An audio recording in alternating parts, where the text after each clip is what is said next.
नमस्कार. होममेड रेसिपीमध्ये तुम्हा सगळ्यांचं स्वागत आहे. तीळ, कारळ, शेंगदाणे आणि खोबर हे सगळं एक एक वाटी घेतलेलं आहे. इथे शेंगदाणे भाजून घेत आहे मी.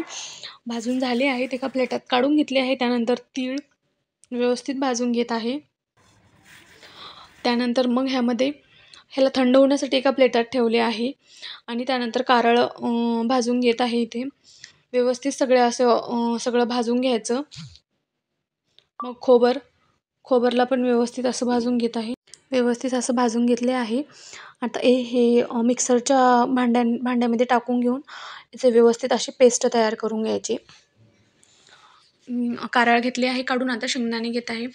असं शेंगदाण्याचं कूट, तिळाचं कूट आणि कारळाचं, खोबऱ्याचं हे सगळ्याचं मी कूट अगोदरच रेडी करून ठेवत आहे. कूट म्हणतात किंवा चटणी पण म्हणतात. इकडे आम्ही शेंगदाण्याची चटणी, कारळाची चटणी असं म्हणतो.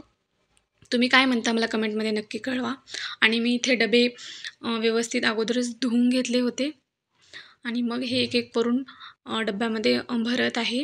हे अशा प्रकारे जेव्हा आपण भाजी बनवतो ना सकाळी टिफिनसाठी, तर 1-2 चम्मच टाकलं ना लग्गी आपली भाजी रेडी होते. त्यामुळे हे अगोदरच आपलं प्री प्लॅन रेडी असावं. मग त्यामुळे हे असे मी करून ठेवत आहे. तर तुम्हाला जर हे आवडलं असेल तर नक्की चॅनलला सबस्क्राईब करा. थँक्यू.